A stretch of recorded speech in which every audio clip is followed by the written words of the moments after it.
গছনি তেনেকৈ আমাৰ এইফালৰ পৰা নিজৰ ফালৰ পৰা কটা হোৱা নাই আৰু মন্দিৰৰ কাৰণে কেতিয়াবা ছেটিঙৰ কাৰণে মানে কৈ যে বাবাই কৈ যে আমি কৈ মেলি নিছোঁ এইটো কবিৰাবা মন্দিৰত কবিৰাবা থানাত চিচু কাঠো 2-এটা নিছে আৰু তেনেকৈ বৰ বেছি গছ কটা নহয় অঁ সুধিছিলোঁ তেওঁ ক'লে নাই আমি সুধি মেলি কাটিছোঁ ফৰেষ্টক কৈছোঁ থানাতো কৈছোঁ বুলি কয় তেনেকৈ কয় অঁ চিচু গছ নিছে চিচু শিমলু ছেটিং কাৰণে কাঠৰ কি কাঠ লৈছে চিচু কাঠ শিমলু ইয়াত কাটোতে ইয়াত মন্দিৰৰ কাৰণে বাবাই কেইটামান গাছ কাটি লৈ গ'ল চিচু গাছো কাটিলে তাৰপিছত আপোনাৰ আমাৰ ঢলা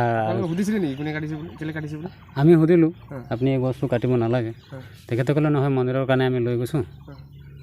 আমি সুধি কিনি লৈ গৈছোঁ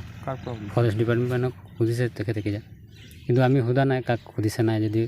বাবাই আহিছে যদি লৈ যাওক মন্দিৰৰ কাৰণে